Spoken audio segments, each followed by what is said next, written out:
The mining and resources boom has fueled the Australian economy, but how has it changed Western Australia? Asks Professor Fiona Haslam McKenzie. While other Western economies have languished or even faced bankruptcy, the Australian economy has, for the last decade, experienced exponential growth on the back of what appears to have been insatiable Asian, most particularly Chinese, demand for our mineral resources. Iron ore, most of which is produced in Western Australia, has been the standout resource. For most of the last 10 years, Chinese steel mills have been prepared to pay almost anything for it. The growth statistics are extraordinary. The value of Western Australia's iron ore exports to China have increased more than ninefold, from $5 billion, $4.5 billion, £2.9 billion, in 2001 to $46 billion in 2012. Western Australia accounts for about 1/4 of global iron ore production. Exports from the Pilbara region,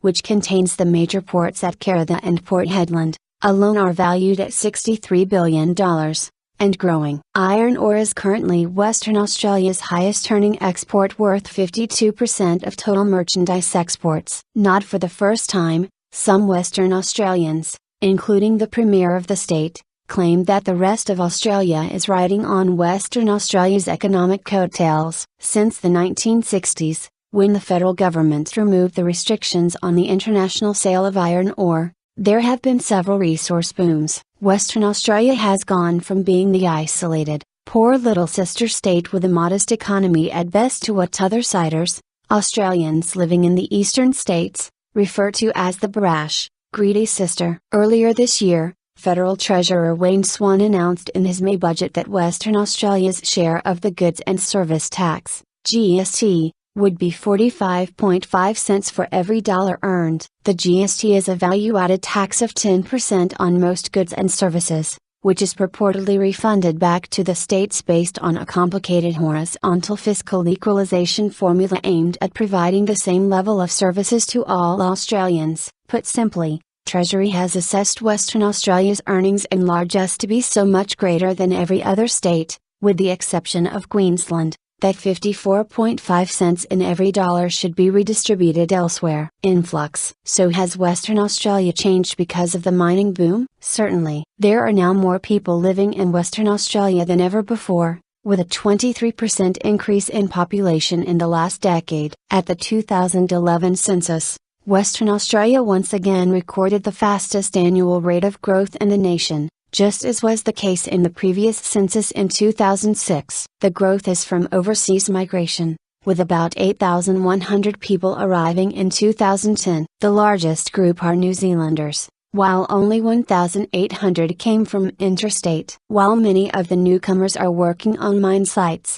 it is calculated that for every job on a mine site, 5 indirect jobs are created in the capital city, Perth. In addition, there is a large number of people flying into and out of Western Australia to mine sites, where they stay for block shifts ranging from 8 days to 40 days, depending on their roles. None of these people are recorded in the census. They are usually accommodated in company-owned and administered transient worker housing, often some distance from towns. It is difficult to know exactly how many long-distance commuting workers there are in Western Australia because the Australian Bureau of Statistics, ABS, does not specifically count transient workers or the long-distance commuter workforce in the 5-yearly census. Nonetheless, this rapid growth in population, industry sectors and communities has not been without growing pains. The impact of the mining boom and the consequent increase in population is straining housing markets and increasing the demand for developable land. While Western Australians enjoy weekly earnings higher than the Australian average,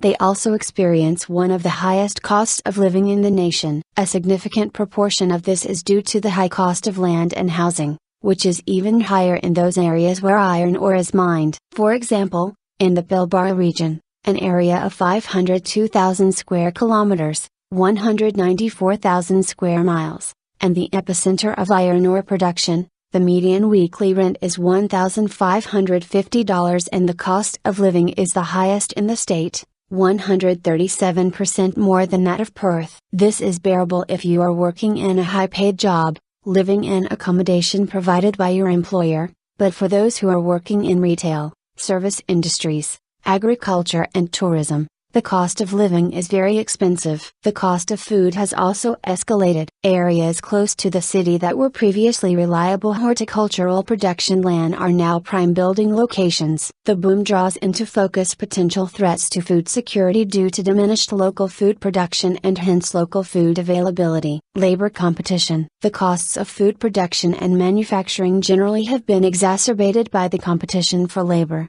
And as the Australian currency strengthened against international currencies, so the cost of Australian products increased on international markets. Not surprisingly, then, trade-exposed industries such as agriculture, tourism and manufacturing have languished during the boom. Much has also been made of newfound wealth for the Aboriginal traditional owners, who have negotiated substantial mining royalty agreements. The reality is, however, they represent a small proportion of the Western Australian Aboriginal population. Resource companies have made commitments to increase the number of Aboriginal people employed on the construction and mine sites, as well as preserving some contracts specifically for Aboriginal-owned businesses. Overall, however, the health, education, employment and well-being indicators for all Western Australian Aboriginal people have changed little over the last 10 years. For those who are recipients of royalty payments, the agreements ensure that the wealth is invested for the future, focusing on enhancing education and skills attainment for young Aboriginal people in particular and improving the health indicators. The aggregation of economic and social indicators suggests that Australians and Western Australians in particular have prospered. But closer examination shows that there are haves and have-nots and the gaps are in fact widening, depending upon people's access to the wealth generated by the resources boom. Most Western Australians who want a job have a job, but not everyone can work, and life for them is difficult. Certainly growth has been good, but growth does not last forever, and there will need to be careful management of communities and people by government and community leaders for the inevitable social and economic pains which come with a leavening of expectations and income. As demand for steel in China begins to temper, perhaps that time has come.